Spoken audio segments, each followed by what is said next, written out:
I am a 20-year-old, 5-foot tall Hispanic female, and all this started happening a few months ago. I'm not an active person, but every once in a while I like to go for a run. The neighborhood I live in is a gated community. Just outside of my neighborhood, a major highway runs out of my town and into the barren plains of Texas. This highway separates my neighborhood from a few local stores. One day, I decided to go for a run, as I usually did every Monday and Wednesday. I ran about 3 miles safely across the highway and through a rough neighborhood before I reached one of the stores. I walked through the aisle, wiping the sweat from my forehead, and grabbed a bottle of water. That's when I noticed a man, maybe a few years older than me, staring at me from the other aisle. Awkwardly, I gave him a smile and walked to the register to pay. From the corner of my eye, I could see him follow me.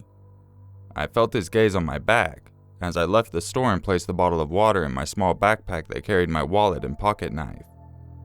As I ran through the rough neighborhood, a white car going in the opposite direction passed me, then stopped and reversed until I was parallel with the driver, who lowered his window. It was the same man from the store. "Need a ride?" he asked, flashing me a wide grin. Maybe in a different setting, I would have found this man attractive. Light brown hair, nice build, and pretty blue eyes. "Oh, no thank you." I slowed my run to a walk as I spoke. "Aw, come on. You look tired," he smirked, still reversing to match my speed. I laughed and shook my head. "I'm running. You'll ruin my workout," I said jokingly. He seemed to get angry at this and raised his window before driving off. Fast forward a little bit. I waited for the crosslight to turn green so I could cross the highway when I saw the same white car driving past me again. It was blasting rap music, but this time all the windows were lowered, and now 3 men could be seen in the back seat. I didn't think much of it as I crossed the highway. The next few days, I began to see the man around my job. I work at a pet store in the fish area, and I would see this man just wander around the store, never really buying anything. One day, he struck up a conversation with me. He asked my name, age, and if I had a boyfriend, which I did. I answered truthfully, treating him as any other customer. His name was John. He was 22 and he said he went to UNT. He looked annoyed when I said I had a boyfriend and I couldn't go to lunch with him. He quickly left, but not before saying, "Nice Kia." This struck me as odd. How did he know what kind of car I drove? A few days later, I hadn't seen the man and honestly forgot about it. Until one morning, I went outside and saw that someone had wrecked my car. My Kia Rio had a huge dent in the back passenger side. My bumper was on the ground, and my brake light was smashed. The police called it a hit and run, and scolded me for parking so close to the street. Okay, but I live on a cul-de-sac. How does someone run into a car when the street is a huge circle? Anyway, after a few carless days, I walked out to check the mail. At the end of my street, I see a white car with the front bumper smashed in. My only regret is not telling anyone what was happening. A month went by, and I finally had my car back. The first place I took it was my boyfriend's house. I spent about 8 hours with him before I left his house at about 12:30 p.m. Driving the highway, it takes about 15 minutes to get from his house to my own. About 5 minutes into the drive, I noticed a car tailgating me. I quickly call my boyfriend, who tells me to drive between other cars. I do so, but the car stays steady on my heels. I speed up. The car speeds up. It wasn't until I passed a police car that the car backed off. Needless to say, I didn't get much sleep that night. The next night, I was closing at my job, and a part of my job is to take the trash out to the dumpster in the back. Usually, the dog trainer Joe helps me. He's a huge man about 50 years of age with a loud voice. I felt safe around Joe. Everyone did. But today Joe wasn't feeling well, so I took the trash out by myself. I walked out the back of the store and walked towards the fenced-off dumpster. What I saw stopped me in my tracks. The same white car was parked a few feet away, and I saw the door of the fence close quickly. Now, this could have been the wind. Maybe the morning shift forgot to lock the gate, and the wind was just blowing it around. I'm not sure. But something in my gut told me not to go near that dumpster. I quickly dropped the trash and walked back inside the store. I told my manager and Joe what had happened. My manager rolled his eyes and said it must have been a bum hiding trying to get cans of cat food that we threw out. Being used to kicking out homeless people, he walked to the dumpster and quickly opened the gate. After a few minutes, my manager walked back in the store, and with a grim look on his face, he ordered Joe to walk me to my car. It wasn't until later that week that I heard my manager had actually found a man in his mid-20s near that dumpster. My manager spooked him, but what he left behind still haunts me to this day. Where he stood was a pocket knife and a few zip ties. What made things worse was when the man took off, the car started, and he got into the passenger side. I'm terrified. I've alerted the police, and since then I have not seen the man or the white car, and my boyfriend escorts me to and from work. I no longer run, and I carry a small taser on me at all times. I'm still struggling to get my life back. Maybe telling this story will help.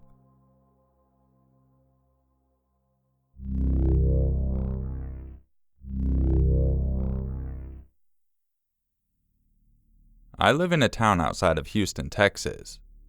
It's a huge place, known for a solid economy, football, and heat. It's also one of the biggest cities for human trafficking. There are roads and highways that women are known to go missing on, or known for driving near, only to never be heard from again. The horror stories are endless, and even if the number of true cases is only a fourth of the stories, it's still more than enough to keep me far away from certain roads by myself. I should also mention that my grandmother used to work for a police department in Louisiana as a switchboard operator back in the day. Thanks to her, my mother grew up with common sense and caution, and they have both been beat into me. Roughly in mid to late October, I was heading to the grocery store after work. I had a short list that could have waited, but it was a beautiful afternoon, and it had been raining all week, so I was up for an excuse to be out a little longer. This was before daylight savings kicked into effect, so it was still broad daylight, and still pleasant from all the rain. Everyone was out that day, clearly thinking along the same lines I was. I saw couples walking hand in hand, businessmen and women talking on their cells, and moms dragging their kids and groceries with them. Clearly a busy day. I was on my way toward the front of the store when an SUV came charging through the parking lot. It automatically freaked me out because it seemed like a reckless speed that belonged on the freeway and not in a crowded parking lot. I should mention, too, it was a beat-up piece of work. Mismatched tires, rusted, fading and chipped blue paint, and with more than a few dents and scrapes. The man in the passenger side had the window rolled down and called out to me, asking for directions to some highway. This would have been ironic, because I'm not native to Texas. I only moved here 3 years ago, and I'm horrible with directions. But there was something about the whole thing that put me off, and I wasn't sure why, so I politely told him I couldn't help him. He whipped out a phone and asked me if I could just show him on his phone. This is where I started to understand. I was a good yard back from the vehicle and had enough room to back up or run had I felt threatened, and he was asking me to come closer. That was the first red flag. I again looked at the SUV and realized that there were at least 2 other people in the back seat. The windows were tinted, so I couldn't make out much, other than 2 obviously grown people moving in the back seat. Add in the driver and this passenger side guy, and that's 4 people. There were 4 of them, and instead of one of them going inside a store to get help from someone, they were asking a lonely female? There was another red flag. Not to mention that he had a phone, yet he needed directions. I told him the same thing. I couldn't help him, and was beginning to make a wide arced path to get around the SUV, while keeping a safe distance, when I heard him ask someone else. I froze. He'd ignored a group of people, and one man, just to stop a lone woman. She was a little older than me, I'd say, and better put together, but very much by herself. I stopped, keeping myself well out of the reach of anyone in that vehicle, but close enough for the man to see me, and for me to see this woman. She told him how to get there, and he asked her to show him on his phone. So she went to the passenger side door and started pointing out the route. Rather than pay attention to her explanation of the route and some local landmarks, or relay this information to the driver, he kept glancing back at me, and I stared back. I don't know what he was thinking, but if I had to guess, he was hoping I'd leave, judging from the dirty looks. Too bad, because I wasn't going anywhere without that woman. He glanced back to the phone, an explanation, then back to me half a second later. My eye twitched a little. It's something that kinda looks psychotic, but is really just a tell of some annoyance or agitation. It might have worked in my favor this time. Upon realizing I wasn't leaving, he turned back to the woman, said thanks, and said something to the driver in what I assume was Spanish. The SUV bolted from the parking lot, just as suddenly as it had appeared. I waited for the woman to start walking, and I fell in step with her, making sure they didn't circle back or anything while we made our way to the storefront. The woman glanced at me quizzically. Did I give them the right directions? I don't know if she was trying to figure out why I'd stuck around, or why I was walking with her, or if she indeed was now unsure of her navigation advice. I did know with some certainty that she had no clue how much danger she'd put herself in, and frankly, I didn't know how to tell her, likely due to my mounting anxiety now that my adrenaline was gone. So I smiled sheepishly and said, I don't know, I'm terrible with directions. She sort of squinted at me, then proceeded on her way to a nail shop next door. I waited until I was sure she was inside, then went into the grocery store bathroom, and cried. I felt absolutely horrified and powerless. I couldn't call the police, because the men hadn't actually done anything, and I was the only person that found them threatening. Not to mention, all I had was a vague description of one man and one SUV. No plates and no particulars, and I felt awful. Broad daylight, and I'd come face to face to what I know in my gut to be human traffickers, or something along similar lines. I haven't been back to the store since, and will probably never go back. I no longer work in that area, though there have been reports of women being attacked at other grocery stores mid-afternoon close to where I live. Since the two are rather far apart, I doubt they're related. But ladies, I'm begging you, no matter what your age, race, or time of day you're out and about, please be careful. Trust your gut, even if it makes you look a little weird, because it's better to be weird and alive than it is to be nice and an easy target.